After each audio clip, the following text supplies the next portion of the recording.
नमस्कार। Easy learning tree junior में आपका स्वागत है। आज सुनिए मुंशी प्रेमचंद्र की लिखी कहानी कप्तान साहब। जगत सिंह को स्कूल जाना कुनैन खाने या मछली का तेल पीने से कम अप्रिय न था। वह सैलानी, आवारा, घुमक्कड़ युवक था।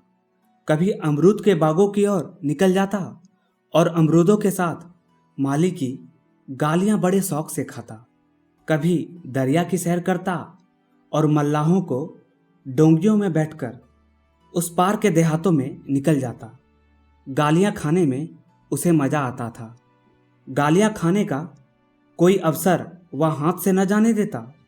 सवार के घोड़े के पीछे ताली बजाना, एक्कों को पीछे से पकड़कर अपनी ओर खींचना, बूढ़ों की चाल की नकल करना उसके मनोरंजन के विषय थे।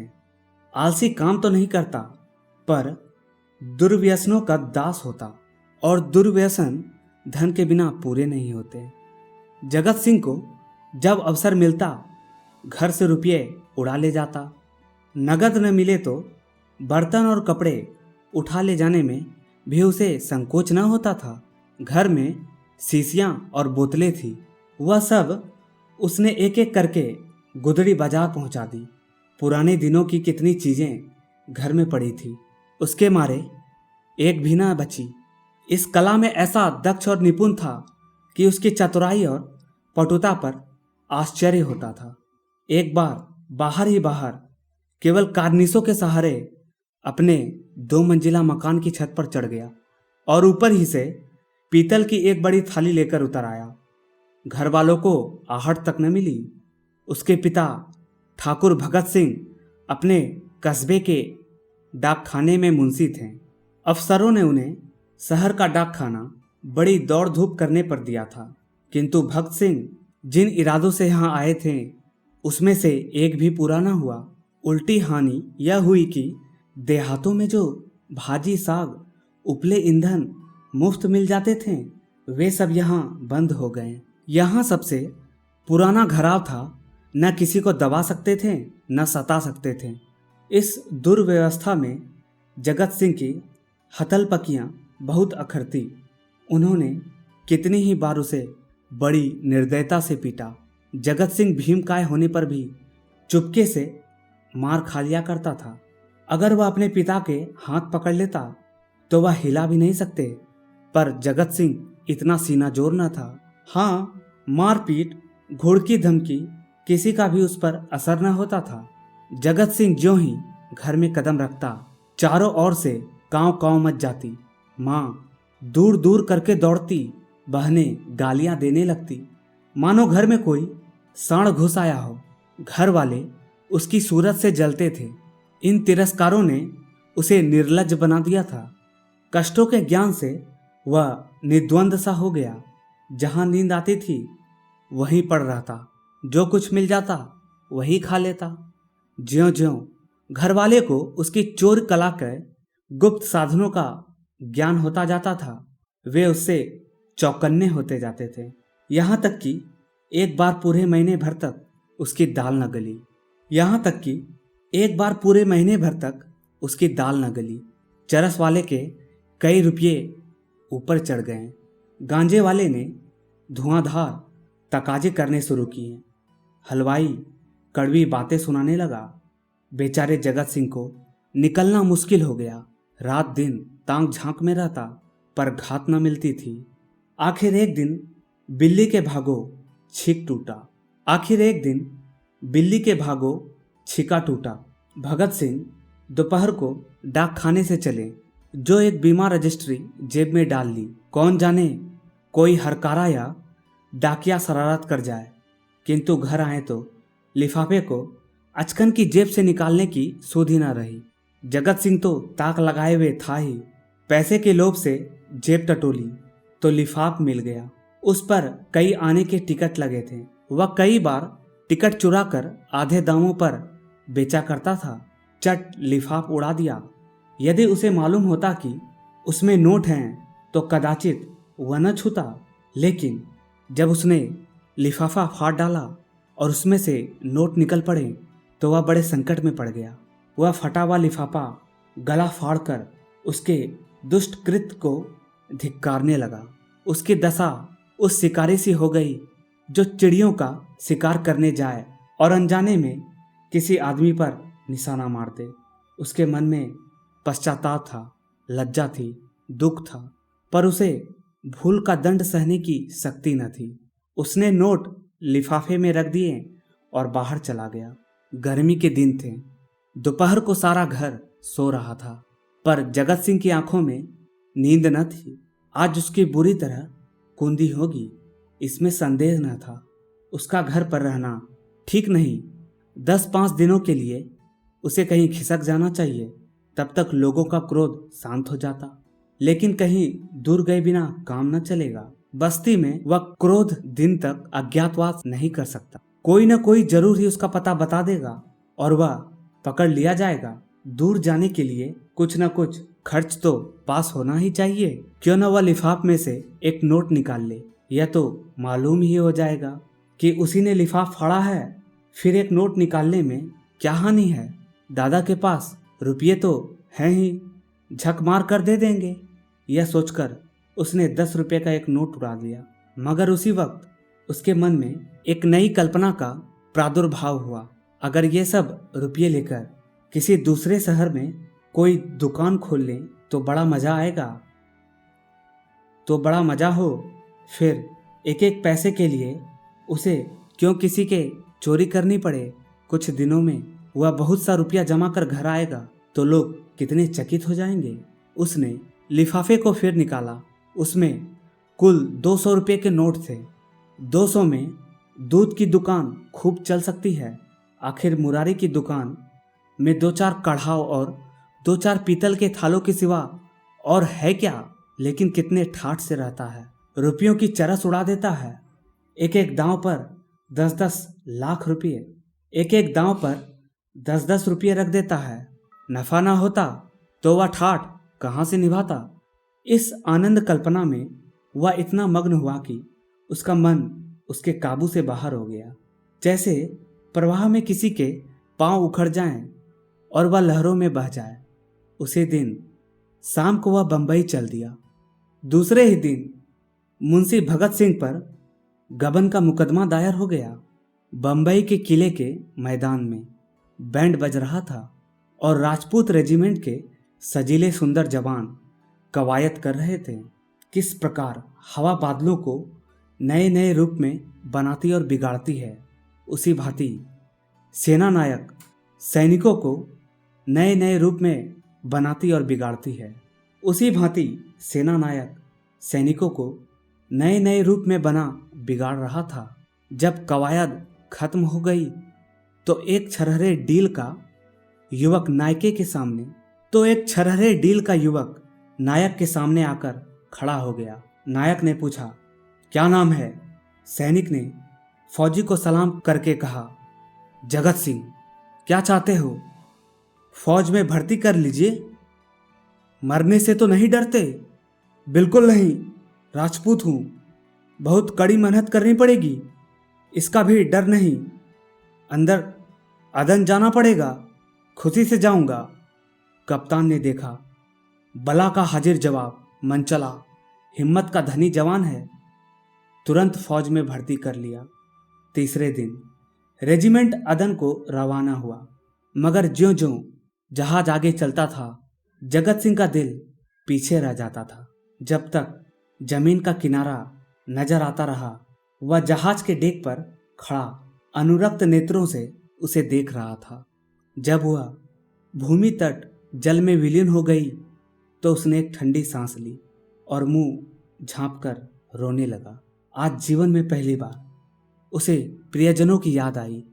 वह छोटा सा कस्बा, वह गांजे की दुकान, वह सैर सपाटे, वह सुहूद मित्रों के जमघट आंखों में फिरने लगे। कौन जाने फिर कभी उनसे भेंट होगा या नहीं। एक बार वह इतना बेचैन हुआ कि जी में आया पानी में कूद पड़े। जगत सिंह को अदन में रहते 3 महीने गुजर गए। भांति भांति की नवीनताओं ने कई दिन तक उसे मुग्ध किए रखा। लेकिन पुराने संस्कार फिर जागृत होने लगे। कभी कभी उसे स्नेहमयी माता की याद आने लगी, जो पिता के क्रोध, बहनों के धिक्कार और स्वजनों के तिरस्कार में भी उसकी रक्षा करती थी। उसे वह दिन याद आया जब एक बार वह बीमार पड़ा था। उसके बचने की कोई आशा न थी, पर न तो पिता को उसकी चिंता थी, न बहनों को। केवल माता थी जो रात की रात उसके सिरहाने बैठी अपनी मधुर स्नेहमयी बातों से उसकी पीड़ा शांत करती रही थी। उन दिनों कितने बार उसने उस देवी को नवरात्रि में रोते देखा था। वह स्वयं रोगों से जिर्ज हो रही थी, लेकिन उसकी सेवा में वह अपनी व्यवस्था को ऐसी भूल गई थी मानो उसे कोई कष्ट ही नहीं। क्या उसे माता के दर्शन फिर होंगे? वह इसी क्षोभ और निराशा में समुद्र तट पर चला जाता और घंटों अनंत जल प्रवाह को देखा करता। कई दिनों से उसे घर पर एक पत्र भेजने की इच्छा हो रही थी, किंतु लज्जा और ग्लानि के कारण वह टालता जाता था। आखिर एक दिन उससे ना रहा गया। उसने पत्र लिखा और अपने अपराधों के लिए क्षमा मांगा। पत्र आदि से अंत तक भक्ति से भरा हुआ था। अंत में उसने इन शब्दों में अपनी माता को आश्वासन दिया था, माता जी, मैंने बड़े बड़े उत्पात किए हैं। आप लोग मुझसे तंग आ गई थी। मैं उन सारी भूलों के लिए सच्चे हृदय से लज्जित हूँ और आपको विश्वास दिलाता हूँ कि जीता रहा तो कुछ न कुछ करके दिखाऊंगा। तब कदाचित आपको मुझे अपना पुत्र कहने में संकोच न होगा। मुझे आशीर्वाद दीजिए कि अपनी प्रतिज्ञा का पालन कर सकूं। यह पत्र लिखकर उसने डाकखाने में छोड़ा और उसी दिन से उत्तर की प्रतीक्षा करने लगा। किंतु 1 महीना गुजर गया और कोई जवाब न आया। उसका जी घबराने लगा। जवाब क्यों नहीं आता? कहीं माता जी बीमार तो नहीं? शायद दादा ने क्रोधवश जवाब न लिखा होगा। कोई और विपत्ति तो नहीं आ पड़ी। कैंप में एक वृक्ष के नीचे कुछ सिपाहियों ने शालिग्राम की एक मूर्ति छोड़ रखी थी। कुछ श्रद्धालु सैनिक रोज उस प्रतिमा पर जल चढ़ाया करते थे। जगत सिंह उनकी हंसी उड़ाया करता, पर आप वह विक्षिप्तों की भांति प्रतिमा के सम्मुख जाकर बड़ी देर तक मस्तक झुकाए बैठा रहा। वह इसी ध्यान अवस्था में बैठा था कि किसी ने उसका नाम लेकर पुकारा। यह दफ्तर का चपरासी था और उसके नाम की चिट्ठी लेकर आया था। जगत सिंह ने पत्र हाथ में लिया तो उसकी सारी देह कांप उठी। ईश्वर की स्तुति करके उसने लिफाफ खोला और पत्र पढ़ा। लिखा था, तुम्हारे दादा को गबन के अभियोग में 5 वर्ष की सजा हो गई। तुम्हारी माता इस शोक में मरनासन है। छुट्टी मिले तो घर चले आओ। जगत सिंह ने उसी वक्त कप्तान के पास जाकर कहा, हुजूर, मेरी माँ बीमार है, मुझे छुट्टी दे दीजिए। कप्तान ने कठोर आंखों से देखकर कहा, अभी छुट्टी नहीं मिल सकती तो मेरा इस्तीफा ले लीजिए। अभी इस्तीफा नहीं लिया जा सकता। मैं अब एक भी क्षण नहीं रह सकता। रहना पड़ेगा। तुम लोगों को बहुत जल्द लड़ाई पर जाना पड़ेगा। लड़ाई छिड़ गई, तब मैं घर नहीं जाऊंगा। हम लोग कब तक यहाँ से जाएंगे? बहुत जल्द 2 ही 4 दिनों में कैप्टन जगत सिंह का 4 वर्ष बीत गए। कैप्टन जगत सिंह का सा योद्धा उस रेजिमेंट में नहीं है। कठिन अवस्थाओं में उसका साहस और भी उत्तेजित हो जाता है। जिस महिमा में सबकी हिम्मत जवाब दी जाती, उसे सर करना उसी को काम है। हल्ले और धाबे में वह सदैव सबसे आगे रहता है। उसकी त्योरियों पर कभी मैल नहीं आता। उसके साथ ही वह इतना विनम्र, इतना गंभीर, इतना प्रसन्नचित है कि सारे अफसर और मातहब उसकी बड़ाई करते हैं। उसका पुनर्जीवन सा हो गया। उस पर अफसरों को इतना विश्वास है कि अब प्रत्येक विषय में उससे परामर्श करते हैं। जिससे पूछिए वही वीर जगत सिंह की वीरोदावली सुना देगा। कैसे उसने जर्मनी की मैगनीज में आग लगाई, कैसे अपने कप्तान को मशीन गनों की मार से निकाला, कैसे अपने एक मातहत सिपाही को कंधे पर लेकर निकल आया। ऐसा जान पड़ता है उसे अपने प्राणों का मोह नहीं, मानो वह काल को खोजता फिरता हो। लेकिन नित्य रात्रि के समय जब जगत सिंह को अवकाश मिलता, वह अपनी छोलेदारी में अकेले बैठकर घर वालों को याद कर लिया करता और दो चार आंसू बहा देता। वह प्रतिमास अपने वेतन का बड़ा भाग घर भेज देता है और ऐसा कोई सप्ताह नहीं जाता जबकि वह माता को पत्र न लिखता हो। सबसे बड़ी चिंता उसे पिता की है, जो आज उसी के दुष्कर्मों के कारण कारावास की यातना झेल रहे हैं। हाय, वह कौन दिन होगा जब भी वह उनके चरणों पर सिर रखकर अपना अपराध क्षमा कराएगा और वह उसके सिर पर हाथ रखकर आशीर्वाद देंगे।